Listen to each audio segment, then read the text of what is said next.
Inflation, war, housing shortage, rising mortgage rates. Where does it all lead and what does it mean to you? Let's find out.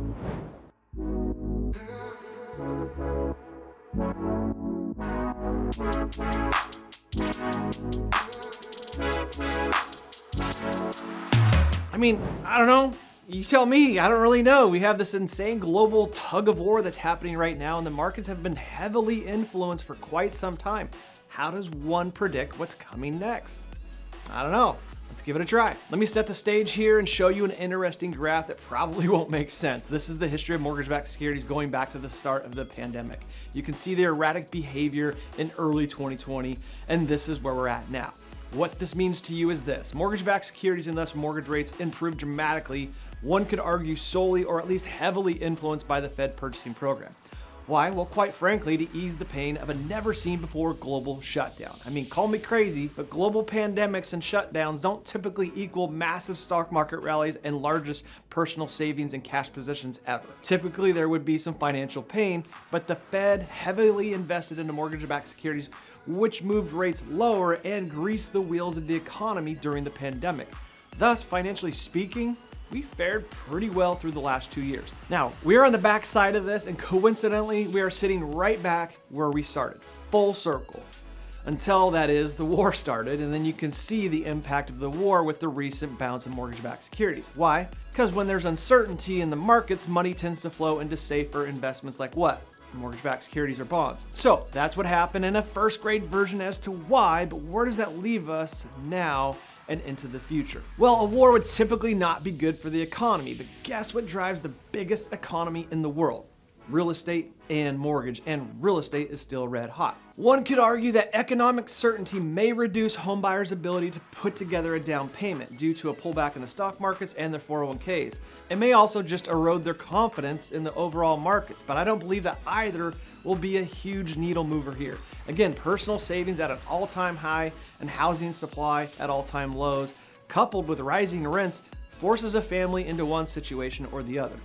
Moving on, last week I read rising gas prices could dampen homebuyer demand. While it does suck, I just don't see that directly impacting a scorching red hot housing market. Now take rising gas prices and add that to a massive inflation problem, and then we have a discussion and debate.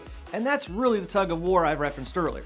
Bonds hate inflation as it erodes their value, and that's why we saw bonds rally recently so they could fight said inflation. It's needed, it's part of the cycle, and what balances the markets. But that's the tug of war here. We need to fight inflation, but we have this war going on that overall pushes money back into bonds and lowers the yield.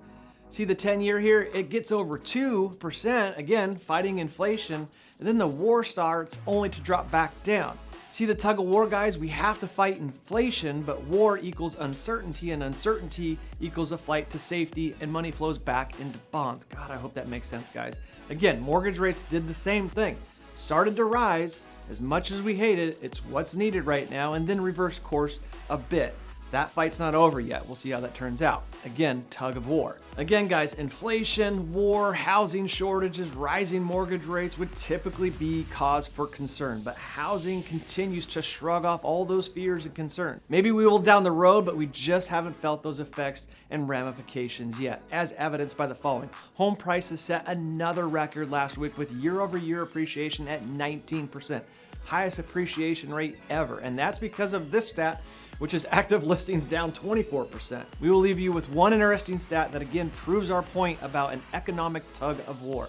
It's a leading versus lagging indicator and maybe a preview of what's to come. In January, we saw the biggest month-over-month decline in signed purchase contracts. This is a leading indicator, guys. We're not looking at closed loans or listings or pendings. These are signed purchase contracts that will fuel all of that. So, rates gonna go up or are they gonna go down? Are we gonna fight inflation? Yes or no? Housing going to remain at breakneck speeds?